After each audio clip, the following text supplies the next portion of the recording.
जों दिनै उदालगुरिनि नैबे जायगायाव दा डिम्बेश्वर मोसाहारिनि आंगो बिसि मन्जु बिथांजों जों खाथियाव दङ। मन्जु बिथाङा डिम्बेश्वर मोसाहारिनि बिसि आरो लोगोसे साथाम खुदियासानि साथाम गथ'नि बिथाङा बिमा। दिनै सासे बिमाया हसिख्राव गाबै गाबै बुंदों जे आंनि फिसायखौ न'निफ्राय लाबोनानै बिथांमोनहा गावथारनानै फबनानै दोनबाय मोनसे जायगायाव होननानै। दा दिनै उदालगुरि जिल्लानि पुलिसफोरा बुंदों जे मा होनो किनाराम बर'खौ गावथारदों होननानै। नाथाय पिक्साराव नुनानै बिथाङा बुंदों आरो बिथाङा दाखालि मिन्थिनाय लोगो लोगो सुनिबारनिफ्रायनो फैनानै बाव दंफैयो उदालगुरियाव फैनानै बे बिथाङा बुंगासिनो दं जे बेयो किनाराम बर' नङा, बियो डिम्बेश्वर मोसाहारिसो, बेखौ आंनो नांगौ, आंनि फिसायसो बेयो होननानै। दा ओंखायनो बे डेड बडिखौ आइडेन्टिफाइ खालामनो थाखाय पुलिसा जुदि सासे भारतनि आयेनाबो बेखौनो बुङो, सासे जुदि बिमाया सासे जुदि बिसिया गावनि सोरबा जुदि भारतनि आयेन बादियै जुदि बिथांमोनखौ बुथारबाय अब्ला बेखौ नायनो मोननाय मोनथाय बेनाव थानो नांगौ। दा ओंखायनो बे सासे फिसायखौ गावनि फिसायखौ हब्रा बुंगासिनो दङ। आरो नोंथांमोननि चेनेलनि गेजेरजों आं बेखौनो बुंनो सानो, जोङो जोंनि दोलोनिफ्राय बिथांजों फैनानै जों सावरायनानै मोनदांथिनायनि गेजेरजों आसामाव बर'फोरखौ मानो फेक एनकाउन्टार सोलिगासिनो दङ, मानो फेक एनकाउन्टार? आसाम पुलिसा जोंखौ नेनो थाखायसो, आसाम सरकारा जोंनिबो सरकार, जोंखौ नेनो थाखायसो, जोंनि संख्रि बानलुजोंसो बिथांमोनहा सरकाराव टेक्स मोननानै सालायो। आसाम पुलिसखौ गुवाहाटीनिफ्राय अबेनिफ्राय थिनहरोब्ला उदालगुरि बाक्सा जोंखौ नेनो थाखायसो। जों सासे नोगोरारि आरो बिनि दाय गैयै नोगोरारिफोरखौ सानफा एफा होसो गावथारबाय थानाया आसाम पुलिसनि थाखाय मोजां नङा। क'क्राझारावबो 2021आव जालांबाय, सानै मानसिखौ बिथांमोनहा फेक एनकाउन्टार जादों, बिथांमोनहा दाय गैयै मानसिफोरखौनो गावथारदों। दा ओंखायनो जोंहा बेयावबो दाउट दङ। डिम्बेश्वर मोसाहारिनि बिसि मन्जु बिथां बुंनाय बादि गावनि फिसायखौ लाबोनानै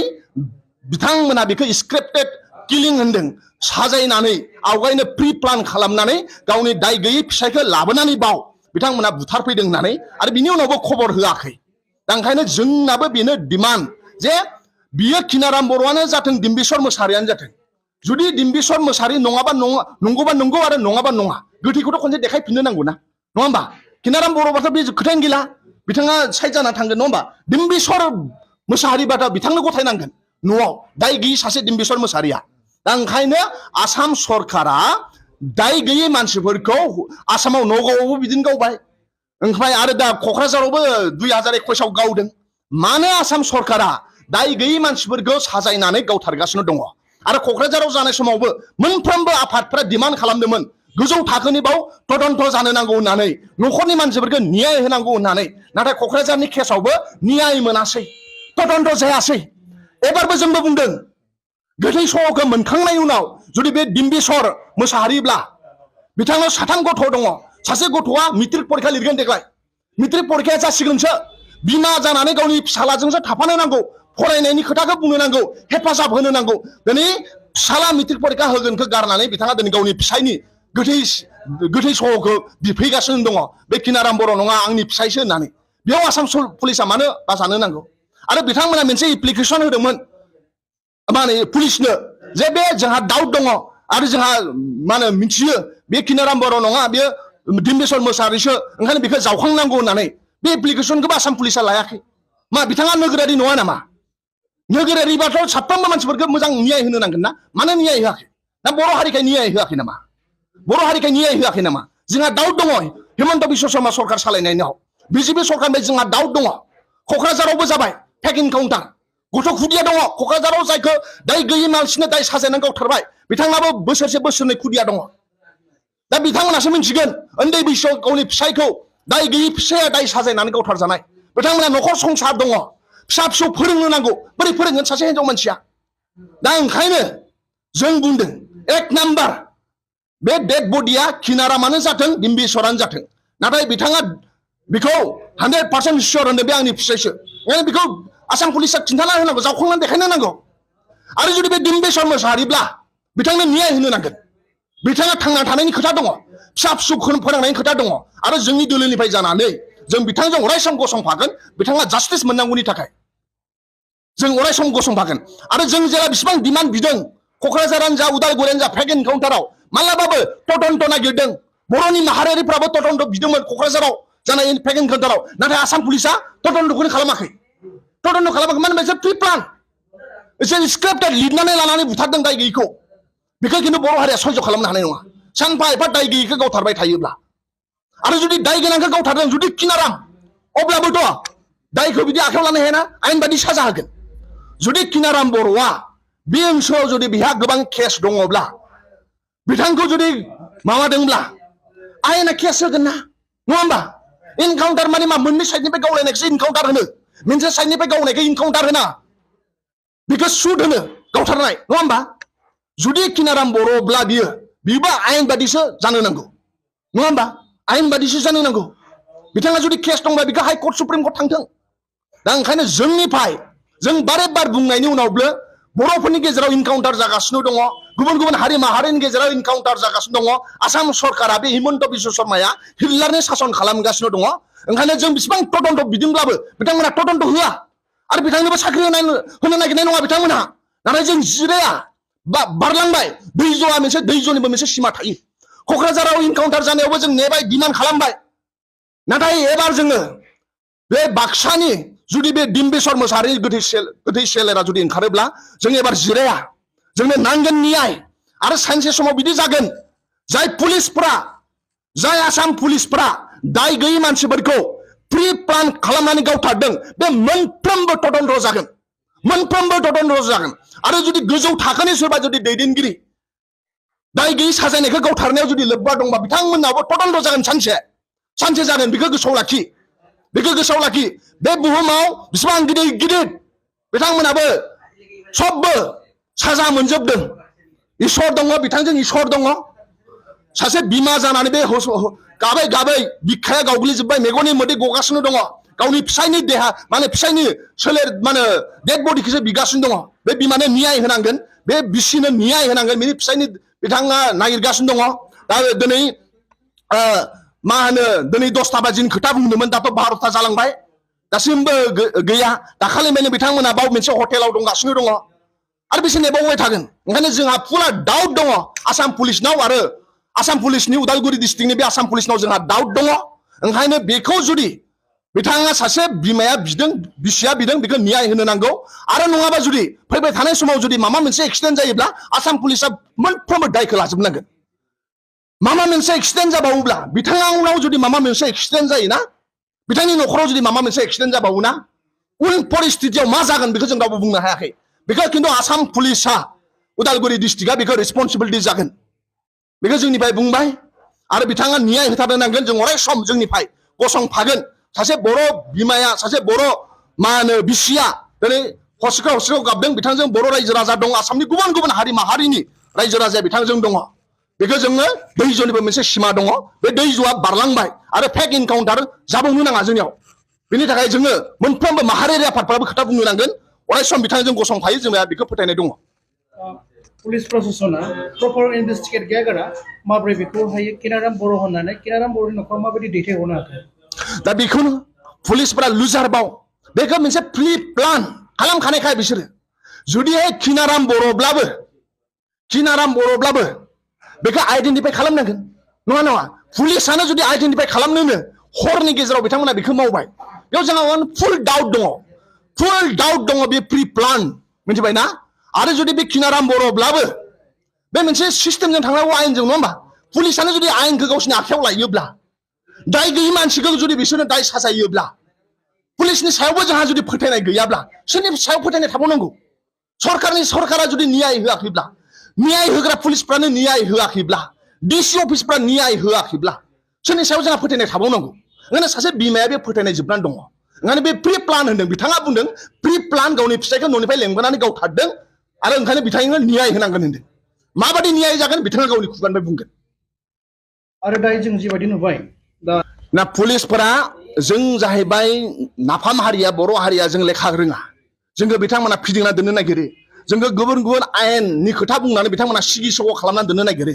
दा बिथांमोनखौबो डिम्बिसननि न'खरनि मानसिफोरखौ दाखालिनिफ्रायनो बिथांमोना हटेलाव दोनदों जाहोदों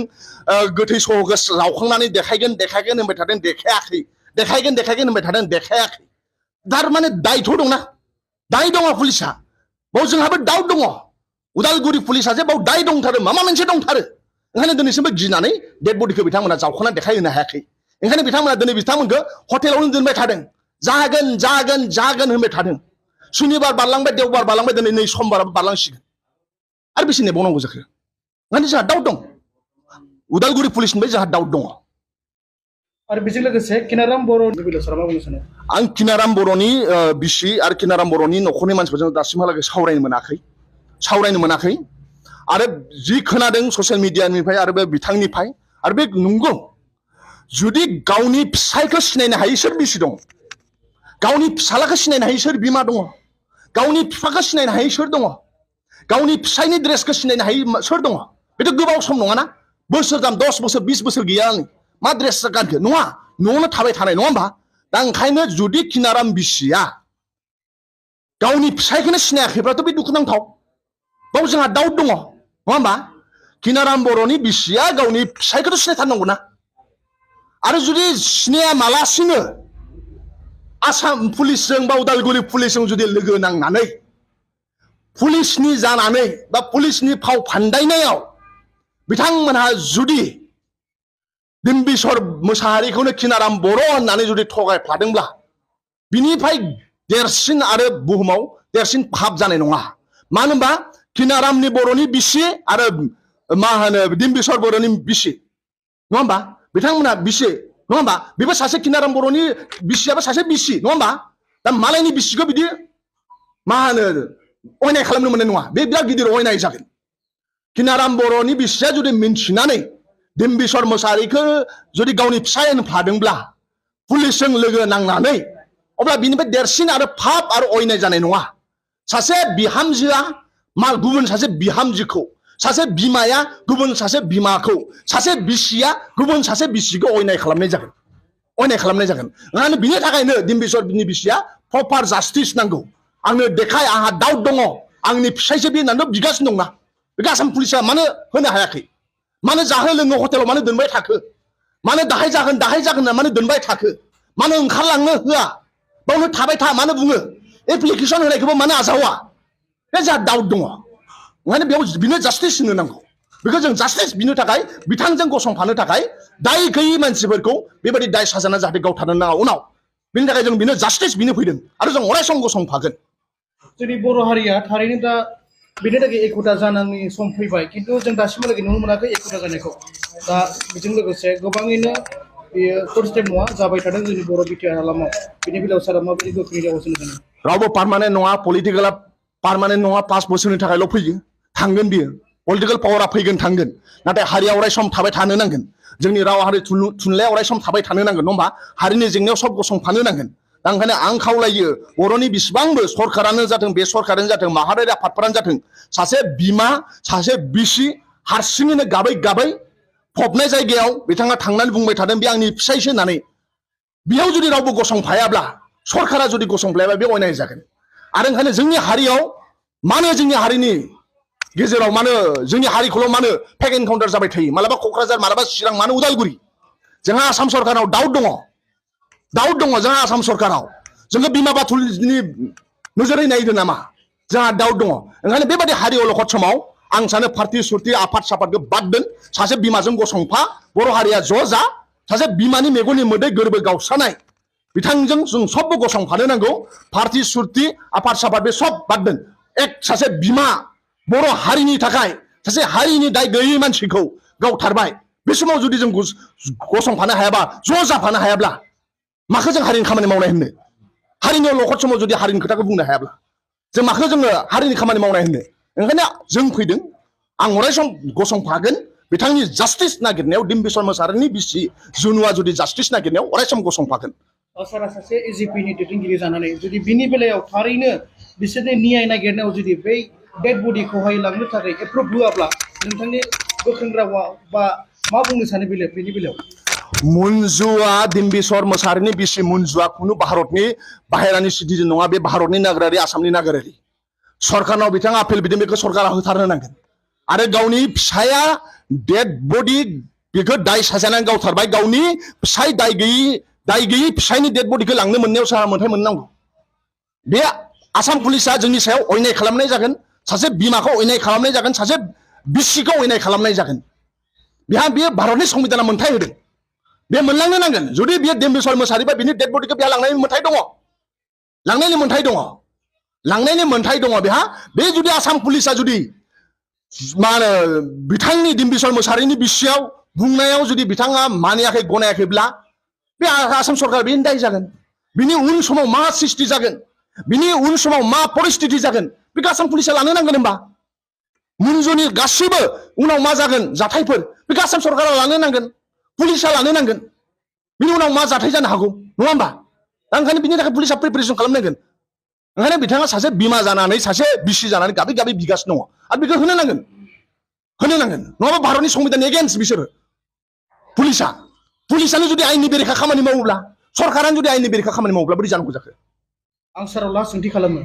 बेनि बेलायाव जुदि बे थारैनो जुदि फेक एनकाउन्टारब्ला गुबुन गोथै सहखौ गुबुननि न'खराव खबै बारदोंब्ला जोंनि बर' हारिजों लोगोसे जानानै जों खौसेयैनो बेखौ माबायदि एपिल खालामनांगोन ना सार माबायदि बेखौ बुंनो सानो नङा दुइजननिबो मोनसे सिमा दङ बारे बारे मानो फेक एनकाउन्टारा जोंजों मानो आरो आसामनि गुबुन गुबुन जिल्लायाव मानो फेक एनकाउन्टार पुलिसा इसोर प्रपार आइडेन्टिफिकेसन खालामनो हाया नामा नङा होमबा मानो फेक एनकाउन्टार दाय गैयिखौ माने गावथारबाय थानांगौ ओंखायनो दुइजननिबो मोनसे सिमा दङ क'क्राझाराव जालांबाय फेक एनकाउन्टार दिनै उदालगुरियाव जादों दिनै गाबोन समफोर आरो गुबुनजों जागोन नोंजोंबो जानो हागौ आंजोंबो जानो हागौ आंनि फंबाय बिदाखौबो फेक एनकाउन्टार जानोबो हागौ ओंखायनो दिनै बर'जों जानो हागौ गाबोन आदिबासिजों जागोन समफोर मुसलमानजों जागोन ओंखायनो बे डिम्बिस्वर मुसाहारिया जुदि नंमारगौब्ला डेड बडिखौ नुखांनायनि उनाव जों मिथिगोन बेयाव सब हारि माहारिया गसंफानांगोन डिम्बिस्वर मुसाहारिनि बिसि मुनजुजों सबबो गसंफानांगोन सबबो बे दिनै गाबोन नोंनि न'खराव जानो हागौ आंनि न'खरावबो जानो हागौ जोंहा बे आसाम पुलिसाव फेक एनकाउन्टार बारे बारे जानायनि थाखाय जों आसाम पुलिसनि सायाव जोंहा डाउट जाबाय जोंहा बिमा बाथुलजों नायगासिनो दङ आसाम सरकारनि सायाव जोंहा डाउट जाबाय ओंखायनो बेयाव जों सब गसंफानांगोन जों सब मुनजुजों दङ